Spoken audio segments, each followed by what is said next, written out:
Ember, Chapter 4, by Jeanne DuPrau. Something lost, nothing found. One day when Lena had been a messenger for several weeks, she came home to find that Granny had thrown all the cushions from the couch onto the floor, ripped up a corner of the couch's lining, and was pulling out wads of stuffing. "What are you doing?" Lena cried. Granny looked up. Wisps of sofa stuffing stuck to the front of her dress and clung to her hair. "Something is lost," she said. "I think it might be in here." "What's lost, Granny?"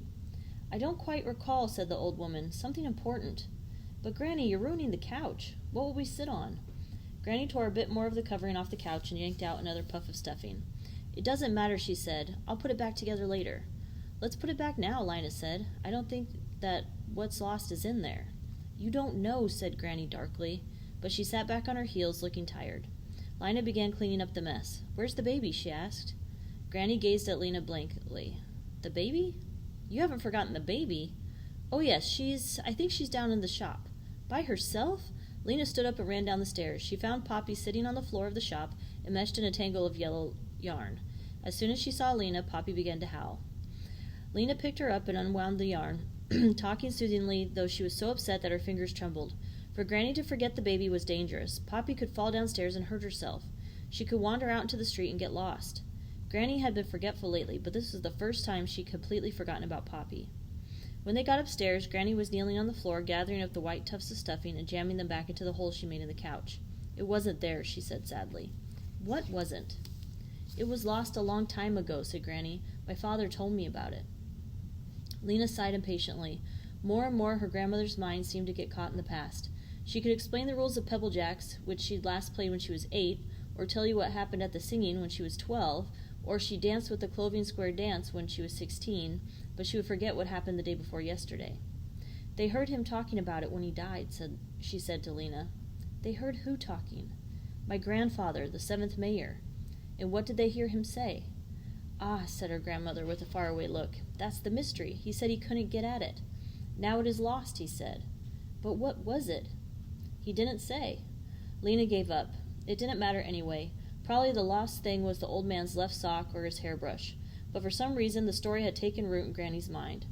The next morning on her way to work, Lena stopped in at the house of their neighbor, Eveline Murdo. Mrs. Murdo was brisk in her manner and her person thin and straight as a nail, but she was kind in her unsmiling way. Until a few years ago she ran a shop that sold paper and pencils. But when paper and pencils became scarce, her shop closed. Now she spent her days sitting by her upstairs window, watching people in the street with her sharp eyes. Lena told Miss Murdo about her grandmother's forgetfulness. "Will you look at her sometimes and make sure things are all right?" she asked. "I will, certainly," said Miss Murdo, nodding twice firmly. Lena went away feeling better. That day Lena was given a message by Arbin Swin, who ran the Calais Street vegetable market, to be delivered to Lena's friend Clary, the greenhouse manager. Lena was glad to carry this message, though her gladness was mixed with a little sadness. Her father had worked in the greenhouses. It still felt strange not to see him there. The 5 greenhouses produced all of Ember's fresh food. They were out past Greengate Square, at the farthest edge of the city. Nothing else was out there but the trash heaps, great moldering, stinking hills that stood on rocky grounds and were lit by a few floodlights high up on poles. It used to be that no one went to the trash heaps but the trash collectors, who dumped the trash and left it out. Now and then a couple of children might go there to play, scrambling up the sides of heaps and tumbling down. Lena and Lizzie used to go when they were younger. They'd pull out the occasional treasure, some empty cans, maybe an old hat or a cracked plate. But not anymore. Now there were guards posted at the trash heaps to make sure no one poked around. Just recently, an official job called trash sifter had been created. Every day, a team of people methodically sorted through the trash heaps in search of anything that might be at all useful. They'd come back with broken chair legs that could be used for repairing window frames, bent nails that could become hooks for clothes, even filthy rags, stiff with dirt, that could be washed out and used to patch holes in window blinds or mattress covers. Lena hadn't thought about it before, but she wondered about the trash sifters. Were they there because Ember really was running out of everything? Beyond the trash heaps there was nothing at all. That is, only the vast unknown regions, where the darkness was absolute. From the end of Diggory Street, Lena could see the long, low greenhouses. They looked like big tin cans that had been cut in half and laid on their sides. Her breath came a little faster. The greenhouses were a home to her in a way. She knew that she was most likely to find Clary somewhere around Greenhouse 1, where the office was, so that's where she headed first. A small tool shed stood beside the door to Greenhouse 1. Lena peeked into it and only saw rakes and shovels. So she opened the greenhouse door. Warm, furry-smelling air washed over her, and all her love for this place came rushing back. Out of habit, she gazed up towards the ceiling as if she might see her father there on his ladder, tinkering with the sprinkler system, the temperature gauges, and the lights. The greenhouse light was wider than the yellowest light of the Ember street lamps. It came from long tubes that ran the length of the ceiling. In this light, the leaves of the plants shone so green they almost hurt Lena's eyes. On the days when she'd come here with her father, Lena had spent hours wandering along the gravel paths that ran between the vegetable beds, sniffing the leaves, poking her fingers into the dirt, and learning to tell the plants apart by their look and smell. There were beans and peas in their curly tendrils, the dark green spinach, the ruffled lettuce, and the hard pale green cabbages.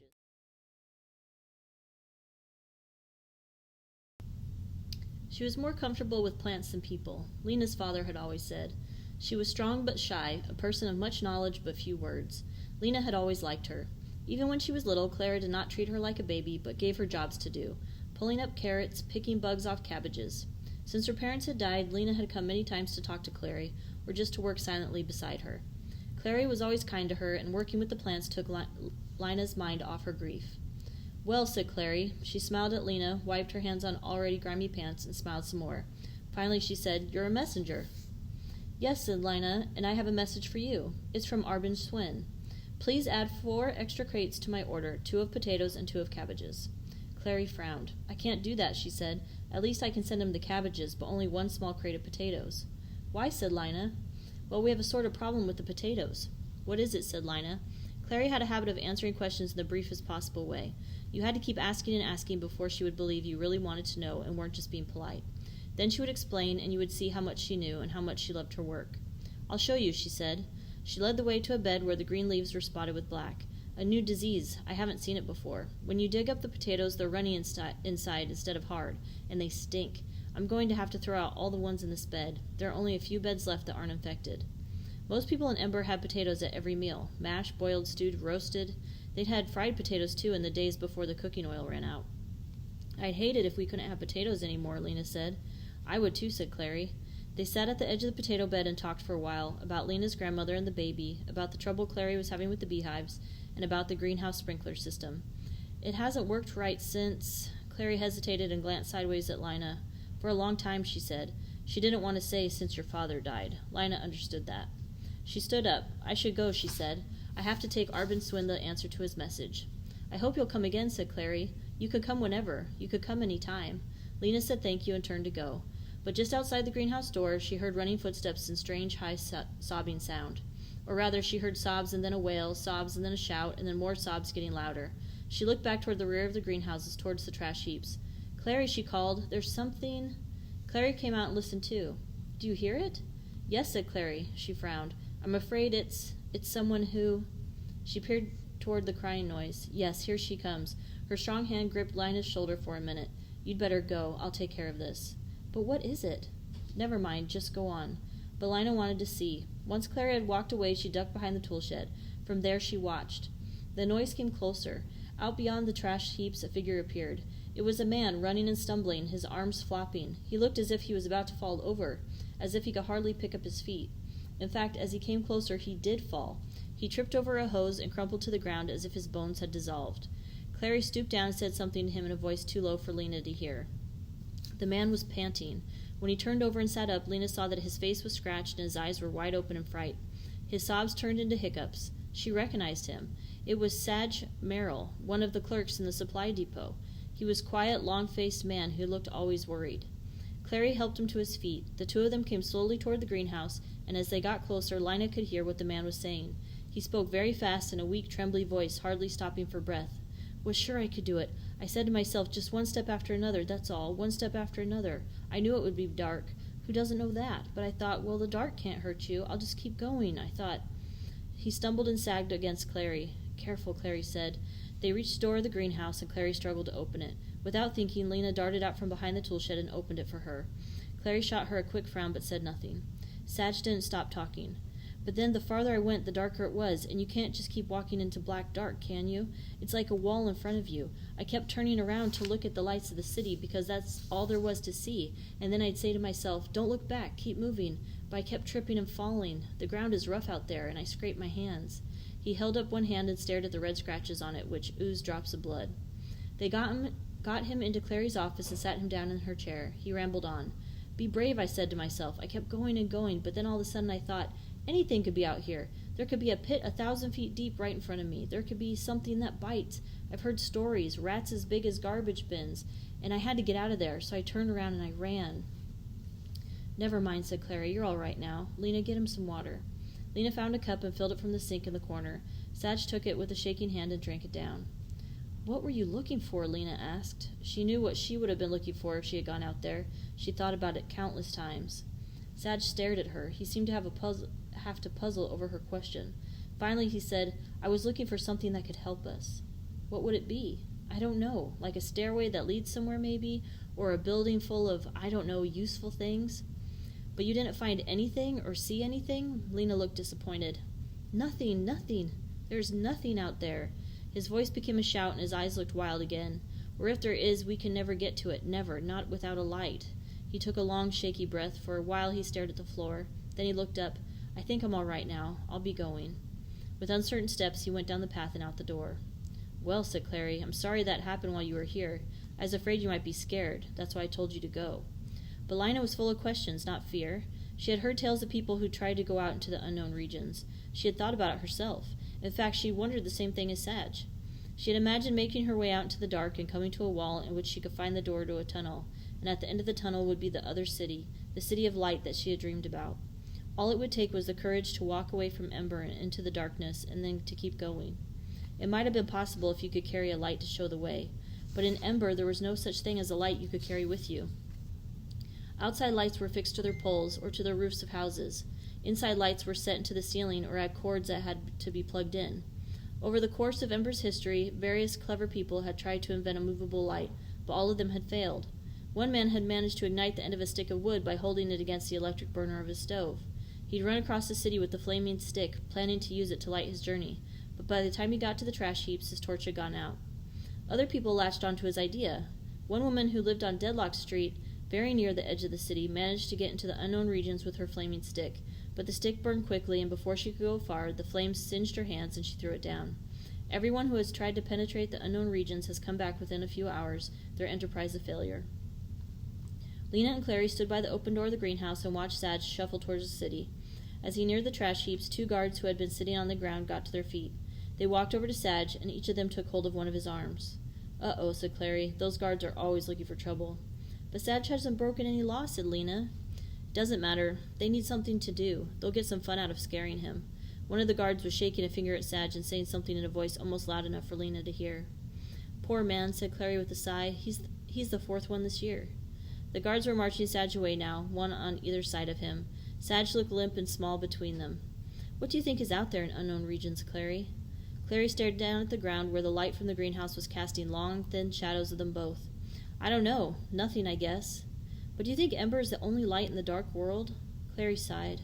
I don't know, she said. She gave Lena a long look. Her eyes, Lena thought, looked a little sad. They were a deep brown, almost the color of the earth in the garden bed. Clary put a hand in her pocket and drew something out. Look, she said. In the palm of her hand was a white bean. Something in this seed knows how to make a bean plant. How does it know that? I don't know, said Lena, staring at the hard, flat bean. It knows because it has life in it. But where does life come from? What is life? Lina could see the words were welling up in Clary now. Her eyes were bright, her cheeks were rosy. Take a lamp, for instance. When you plug it in, it comes alive in a way. It lights up. That's because it's connected to a wire that's connected to the generator, which is making electricity, though don't ask me how. But a bean seed isn't connected to anything. Neither are people. We don't have plugs and wires that connect us to generators. What makes living things go inside them somehow. Her dark eyebrows drew together over her eyes. What I mean is, she said finally, something is going on that we don't understand. They say the builders made this city, but who made the builders? Who made us? I think the answer must be somewhere outside of Ember. In the unknown regions? Maybe, maybe not, I don't know. She brushed her hands together in a time-to-get-back-to-work way. Clary, said Lena quickly, here's what I think. Her heart sped up. She hadn't told this to anyone before. In my mind, I see another city. Lena watched to see if Clary was going to laugh at her or smile in that overly kind way. She didn't, so Lena went on. It isn't like Ember. It's white and gleaming. The buildings are tall and sort of sparkle. Everything is bright, not just inside the buildings, but all around them too, even up in the sky. I know it's just my imagination, but it feels real. I think it's real. Clary said, and then she said, where would such a city be? That's what I don't know, or how to get to it. I keep thinking there's a door somewhere, maybe out in the unknown regions, a door that leads out of Ember, and then behind the door a road. Clary just shrugged her shoulders. I don't know, she said. I have to get back to work. But here, take this. She handed Lena the bean seed, took a little pot from a shelf, scooped some dirt in it, and handed the pot to Lena too. Stick the bean in here and water it every day. It looks like nothing, like a little white stone, but inside there's life. There must be a sort of clue, don't you think? If we could just figure it out.